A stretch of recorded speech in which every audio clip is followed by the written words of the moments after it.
अस्सलाम वालेकुम नाजरीन, आपका इस्तकबाल है सच्ची खबरें एक में और मैं उस्मान। एक बहुत बड़ी दुखद दुर्घटना कहूँगा मैं इसे।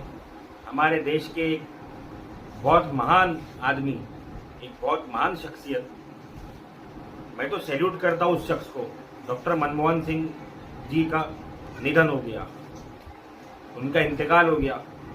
हमारे देश को एक बहुत बड़ा नुकसान हुआ है। इस नुकसान को अपक्ष और विपक्ष की नजर से मत देखना। डॉक्टर मनमोहन सिंह वो शख्सियत थे जो 90 के दशक में वित्त मंत्री थे, और जब हमारी जीडीपी 5% से भी ज्यादा डाउन हो गई थी और हमारे पास में 15 दिन का पैसा था, अगर 15 दिन जीडीपी नहीं बढ़ती तो हम सब भीख मांगने पर आमादा हो जाते और मजबूर हो जाते। ऐसे वक्त पर उन्होंने हमारे देश की जीडीपी को बढ़ा दिया।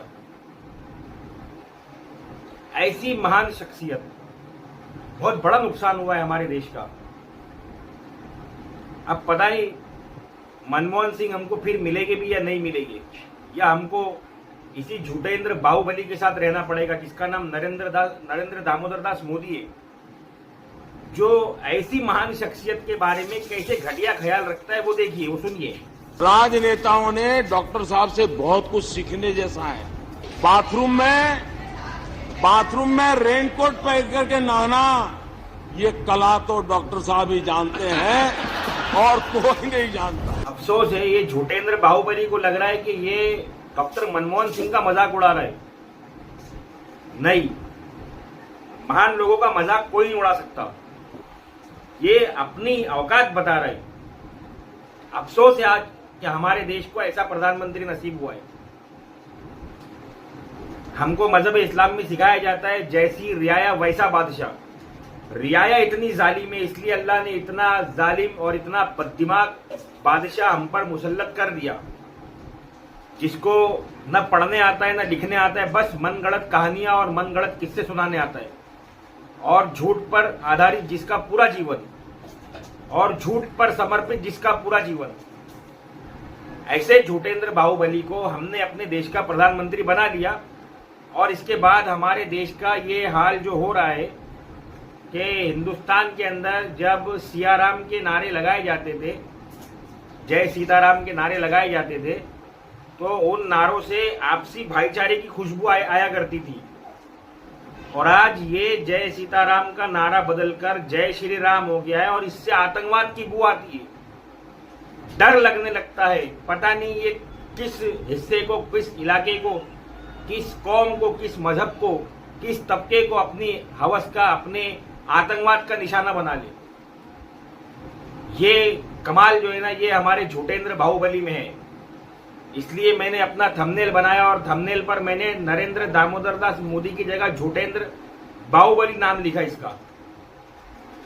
ये वो घटिया आदमी है जिसको अपने से उम्र में कई गुना बड़ा, 17-18 साल बड़ा आदमी, जिसकी ये मजाक उड़ा रहा है, जो देश का प्रधानमंत्री 2 बार रह चुका है, वित्त मंत्री रह चुका है, जो एक मामूली रेफ्यूजी होकर हिंदुस्तान के अंदर उस शख्स ने अपनी वो जगह बनाई कि इतिहास में उसका नाम लिखा जाएगा। और उस शख्स के बारे में ये कहता है कि रेनकोट पहनकर बाथरूम में नहाने वाला आदमी है ये वहां बाथरूम साफ करने गया था क्या करने गया था? इसको कैसे पता चला कि डॉक्टर मनमोहन सिंह जो है वो बाथरूम में रेनकोट पहन के नहाते हैं? एक अर्थशास्त्री, एक पढ़ा लिखा आदमी, पूरी इंडियन पॉलिटिक्स में डॉक्टर मनमोहन से ज्यादा पढ़ा लिखा आदमी ना कोई आया था, ना कोई आया है, और आने की तो उम्मीद ही नहीं बची, क्योंकि डिग्री ला लोगे लेकिन वैसा इल्म कहां से हासिल करोगे? डॉक्टर मनमोहन जैसा एक आदमी जो हर किसी को साथ में लेकर चलने की कला और हुनर जानता है, ऐसा आदमी कहां से लाएगा ये देश? इतने बड़े नुकसान का मजाक उड़ाते हुए हमारे आज के झूठेंद्र बाहुबली, हमारे प्रधानमंत्री, बाथरूम में नहाने वाला उनको कहते, और फिर जब उनका इंतकाल हुआ, उनका निधन हुआ, उनका स्वर्गवास हुआ, तो झूठे विचार, अपने ख्याल बयान करने लगा कि मुझको इतना दुख हुआ, मुझको ये हुआ, मुझको वो हुआ, जबकि वो अंदर से बहुत खुश होगा।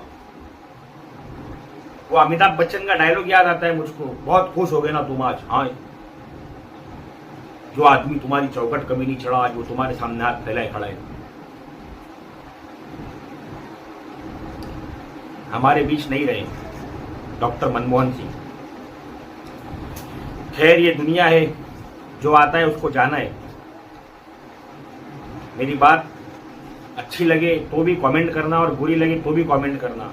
और मेरी हिम्मत बढ़ाने के लिए मेरे वीडियो को जो है ना शेयर करना और लाइक करना, ये YouTube का एल्गोरिथम है। और मेरे चैनल को सब्सक्राइब कर देना। मैं आगे आपको बताता हूँ कि हिंदुस्तान में हिंदुत्ववाद जितना बढ़ रहा है, जितना आगे जा रहा है, उतना इसका घटियापन निकलकर सामने आ रहा है। इन पंडितों की नीचता निकलकर सामने आ रही है। अब मंदिरों में भी हमारी बहन बेटियां सेफ नहीं है। इसमें मजहब मैटर नहीं करता है। मैंने कल का वीडियो मुसलमान आलिमों पर बनाया था। मैं मुसलमान हूं, क्या मैं इस्लाम को बदनाम करूंगा? क्या मैं मुसलमानों को बदनाम करूंगा? लानत है मेरी जिंदगी पर अगर मैंने ऐसा किया तो। लेकिन मैं हक का पैरोकार हूं। मैं हक बोलना चाहता हूं, हक बोलना जानता हूं। इन घटिया लोगों के घटियापन को देख लो अच्छी तरीके से। आज की तारीख में इन लोगों से ना इंसान सुरक्षित है, ना जानवर सुरक्षित है। जानवर तलक के इनसे सुरक्षित नहीं है। ऐसे ऐसे गंदे वीडियो देखता हूं मैं जिसकी हद नहीं है। डाल नहीं सकता अपनी शर्म और गैरत की वजह से, उस पर कोई कॉपीराइट नहीं आएगा। लेकिन अपनी खुद की शर्म और गैरत की वजह से मैं नहीं डाल सकता हूं वीडियो। ये मंदिरों का हाल है। क्या नरेंद्र दामोदर दास मोदी और झोटेंद्र बाहुबली बेटी पढ़ाओ बेटी पढ़ाओ बोलकर यही मैसेज देना चाहते थे कि मंदिरों में भी बेटियों को सेफ मत रहने दो? क्या बताना चाहता था ये? सनातन धर्म, शाश्वत धर्म, हिंदू धर्म, यही बताना चाहता है। हमने तो हिंदू धर्म में कभी नहीं पढ़े ये सारी चीजें कि मंदिरों में औरतों के साथ ऐसा होगा। जिंदगी हिंदुओं के बीच में निकली, कई हिंदुओं की जिंदगी हमारे बीच में निकली ना। हमने कभी हिंदू मुसलमान सुने? बस ईद बारात के दिन मालूम पड़ता था, दिवाली होली के दिन मालूम पड़ता था कि ये एक अलग मजहब का त्यौहार है, बाकी नहीं मालूम पड़ता था। बंद करो ये परंपरा, ये संस्कृति, राजनीतिक संस्कृति को, नहीं तो देश बर्बाद हो जाएगा। मैंने आपसे पहले ही कहा है कि मैं न्यूज नहीं, सेंस ऑफ न्यूज आपको देना चाहता हूं। मेरी बात को समझिए। शायद मैं बोलने में रवीश कुमार की तरह नहीं हूं, अभिसार शर्मा की तरह नहीं हूं, लेकिन मैं समझाने में अपना पूरा एफर्ट डालता हूं आप लोगों के लिए। अगर मेरी बात आपके नहीं समझ में आई तो अफसोस है, अफसोस है। मेरी बात अच्छी लगी हो तब भी और नहीं लगी हो तब भी मेरी बात को शेयर जरूर करिए। अस्सलाम वालेकुम व रहमतुल्लाहि व बरकातहू।